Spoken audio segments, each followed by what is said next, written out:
Coordinates of ABC are 5, 7, 11, 7, and 3y with y greater than 7. Area is 12 of that triangle. What is the value of y? Well, this is a very important point right here, that y is greater than 7. So if I put this on the coordinate axes, the x-axis is obviously going to be below, because y has to be greater than 7. So that means this point, which is basically the same as 7, y is greater than that. So if we were to draw a line perpendicular, this would basically be y minus 7, right? And then this base is going from 5 to 11, so that's 6. So the area of that triangle is 1/2 base times height, so that'd be 6 times y minus 7. Area they have told me is 12, so 12 is equal to 3 times y minus 7. That means 4 is equal to y minus 7, and therefore y is equal to 11. And therefore number 11 is 11, and that's choice D.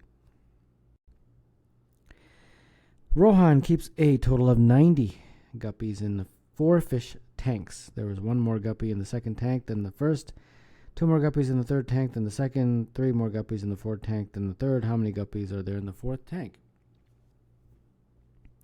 If we had tank number 1, tank number 2, tank number 3, and tank number 4. Okay, so in tank number 1, let's say there's X guppies. In tank number 2, there'd be X plus 1, according to this statement.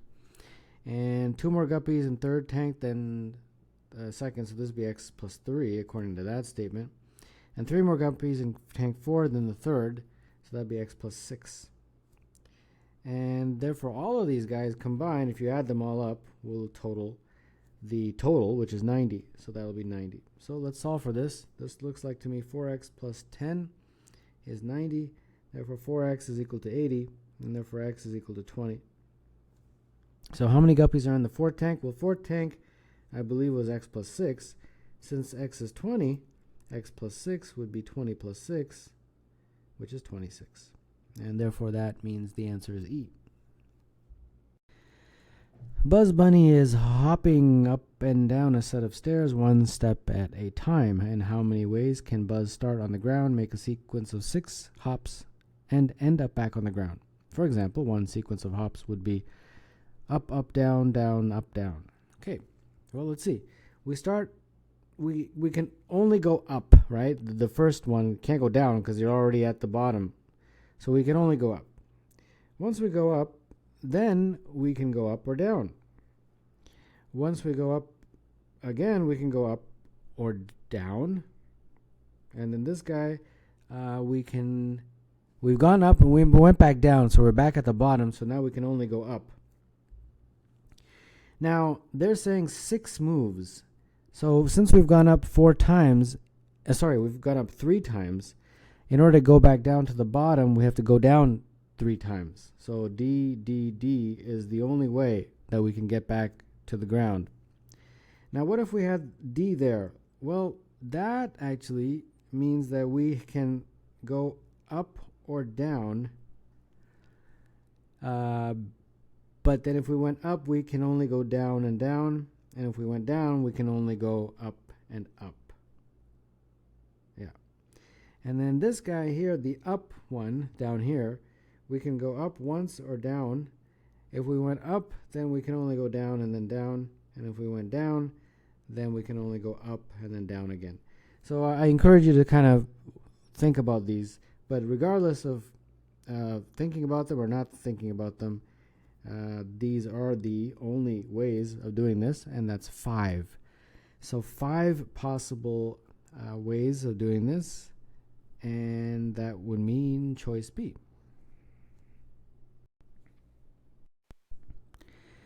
The one-way routes connecting towns AMC, XYZ are shown in the figure below. The distance in kilometers along each route are marked. Traveling along these routes, what is the shortest distance from A to Z? So A to Z, so going from here to here, okay. The shortest distance, well, let's see here. From A to M, it's 8, but if we go A to X and then X to M, that's 7. So that's the shortest distance if we're going to m. First you go to x and then to m. That's 5 and 2. And then from m to c is 14, but if we go to y, it's 6, and then from y to c is only 5. So that would mean less than, 6 plus 5 is 11, so that'd be less than 14.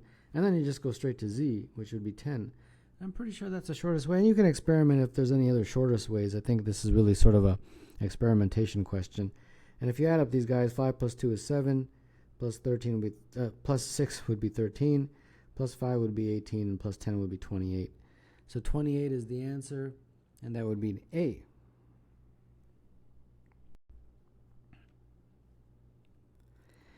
Let the letters F, L, Y, B, U, G represent distinct digits. Suppose fly, fly is the greatest number that satisfies the equation 8, 5, 5 equals bug, bug. What is the value of fly plus bug? If we look at this guy right here, 8 fly, fly is equal to bug, bug. Now what's interesting about this is that even when you take the 6-digit number and multiply it by 8, it still remains a 6-digit number. So the largest 6-digit number that the bug could be is 999,999. Now it's not that because, you know, B, U, G are different numbers, so it's not that. But that's the largest a 6-digit number can be. And if we take and divide by 8 to get the fly, fly, this is the largest. And 999 divided by 8 is approximately 124,999.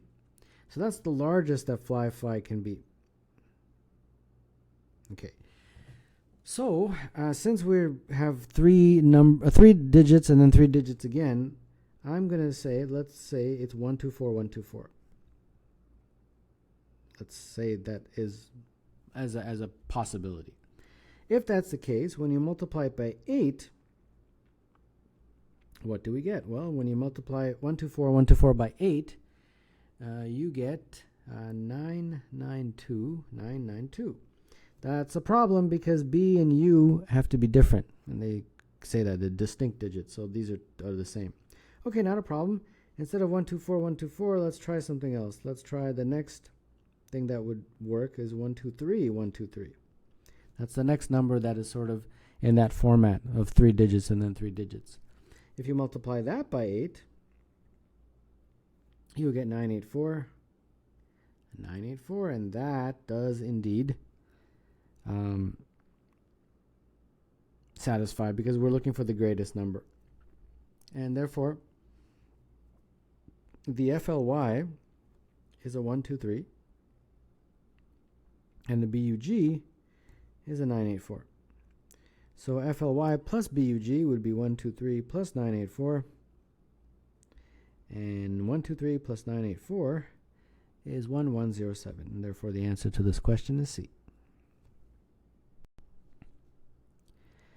Min enters the numbers 1 through 81 into the cells of a 9 by 9 grid in some order. She calculates the product of the numbers in each row and column. What is the least number of rows and columns that could have a product divisible by 3? Well, we have 1 through 81, so we have 81 numbers, and we want a row or a column to have a product divisible by 3. So as long as that row or column has at least one multiple of 3, the entire product will be divisible by 3. Now, how many multiples of 3 are there? I think there's 27. So the numbers 3, 6, 9, dot, dot, dot, all the way till 81. These 27 numbers are multiples of 3. So that means the 81 minus 27, these 27, 54 are not multiples of 3. So like, for example, the number 1, 2, 4, 5, and so on. So we've got this grid. What is it, a 9 by 9? Let me attempt to draw a 9 by 9. Oh boy. So let's see here, 3, 3, and then I gotta divide them in even more 3s. 3, 3. Okay, that's not so bad. Okay, so in this 9 by 9, did that fairly quickly. I've got to think about this now. What are they saying? What is the least number of rows that could have a product divisible by 3? Least number of rows. Okay.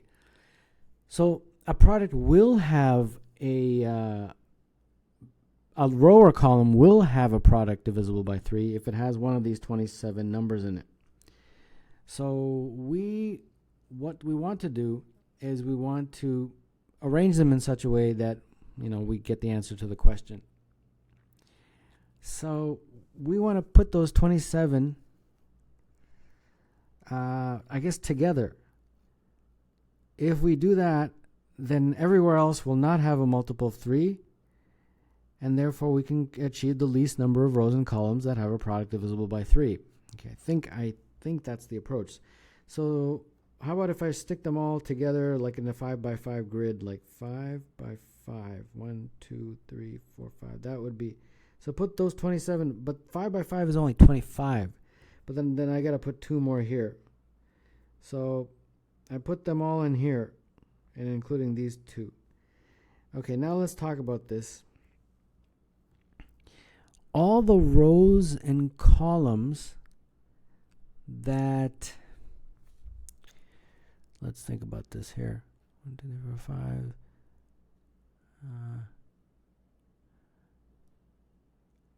All the rows and columns that have a product divisible by 3 would include those ones that I just put. So this column, this column, this column, this column, this column, this row, this row, this row, this row, this row, this row. I'm pretty sure. So that's going to be 5 columns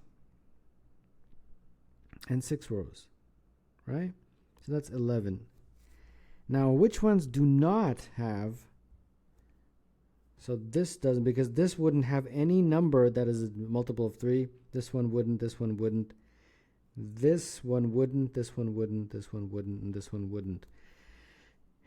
But we're just interested in the ones that have a product divisible by 3.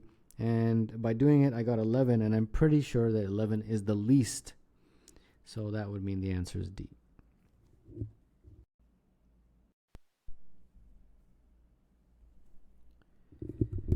A chess king is said to attack all squares one step away from it, horizontally, vertically, or diagonally. For instance, a king on the center square of a 3 by 3 grid attacks all 8 other squares as shown below. Suppose a white king and a black king are placed on different squares of a 3 by 3 grid so that they do not attack each other. In how many ways can this be done? Let's talk about this. So we've got a 3 by 3. So let's think about the different scenarios here. Now let's say we have, what do they have? A black king and a white king. Okay, well, here's the black king. And the white king, obviously, I can't use the color white. So I'll just use, I don't know what I'll use. It's green, I guess. So if I have to place the black king and the white king in such a way so that they do not attack each other. Okay. So the king could go either here, here, here, here, or here, correct? If those are the places for the king, they can't attack each other. And that green represents the white king, basically. So there's 5 possible ways, but that's when you put it in that corner. This is 4 corners. So 4 times 5 would be the total number of scenarios in that way. Now we put it in the middle here. Not in the middle, because if you put it in the middle, then the white king will always attack, no matter where you put it. So we're going to put it in that slot, whatever you want to call it, the edge maybe. Now, where can we put the white king? Can't put it there, can't put it there, not there, not there, not there. Here, these are the only places. So very similarly, since we have 4 of these kinds of spots, it'll be 4 times 3. And that's 12. So 20 plus 12, which is 32. So 32 is the total, and that's E for this question.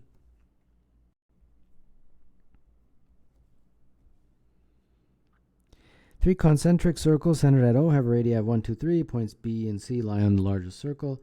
The region between the 2 smaller circles is shaded, as is the portion of the region between the 2 larger circles bounded by center angle BOC. As shown in the figure below, suppose the shaded and unshaded regions are equal in area. What is the measure of BOC in degrees? Okay, so let's see here.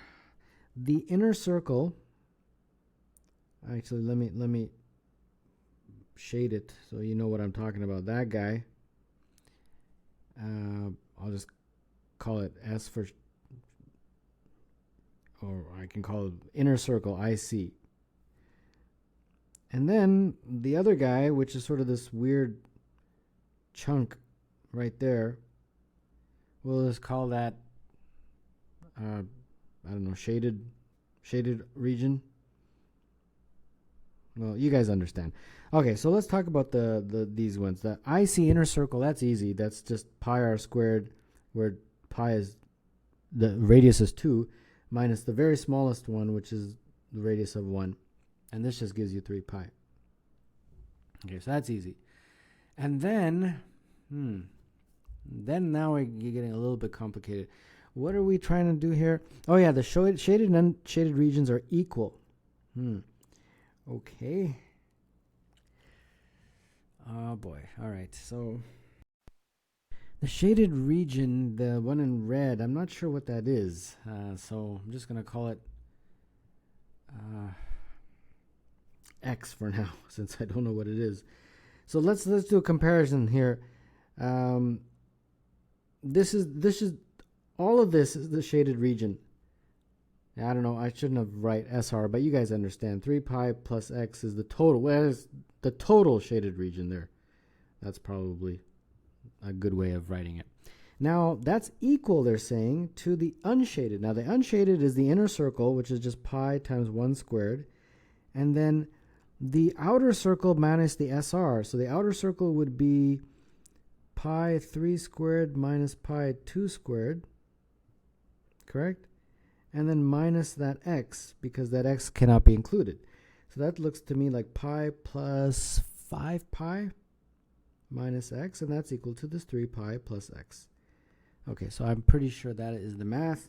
Let's do this. So this would be 2X would be 6 minus 3 pi. And therefore X is equal to 3 pi over 2. Correct? Okay, so X is equal to 3 pi over 2. So this guy right here is 3 pi over 2.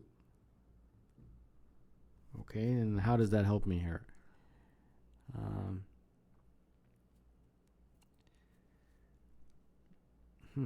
Oh, okay, I got it. Then we can, oh, okay, we got to figure out an angle. BOC. BOC is this angle. Okay. Well, then that's straightforward. I can sort of do it here. Let me just do it here to make it less confusing. So we know this part over this part here. That would be the ratio that would give me this angle, which I can call theta. So theta over the total, which is 360, is the same as that red region, which I believe is 3 pi over 2, correct? Which is 1.5 pi. Over the total, and the total was what? It was 5 pi, right? That whole outer circle. Yeah, it was 5 pi. Okay, so then I think that's how you calculate theta, so let's do that. The pi's cancel, and when you do this math, you'll get 108. And that is one of the answers. Great. So I got it right. 108 is the answer to problem 18.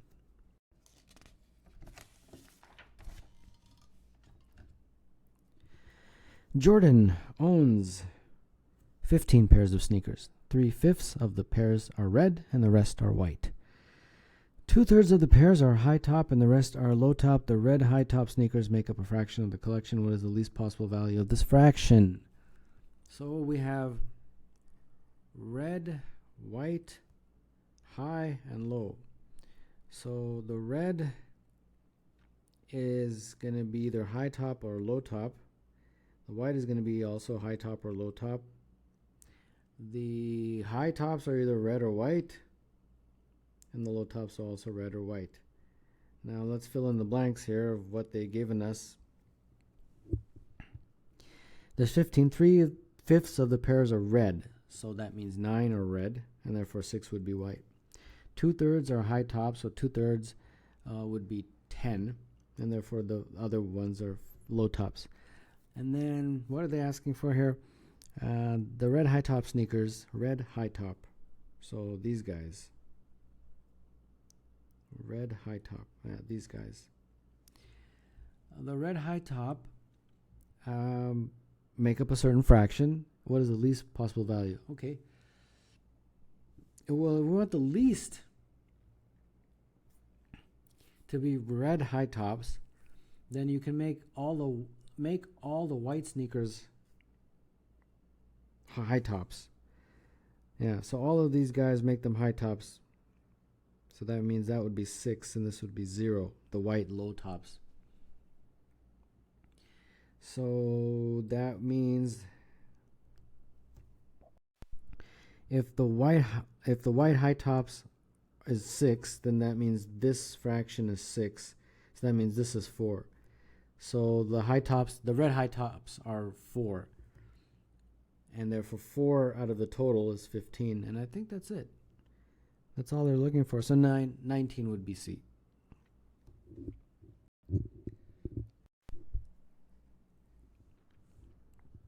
Any 3 vertices of the cube shown in the figure below can be connected to form a triangle.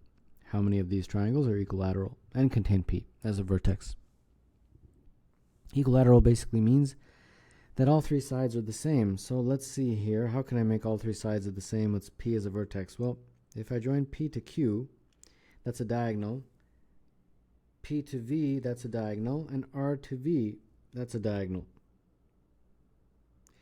And those diagonals would all have the same value since they're all diagonals of the face of a square.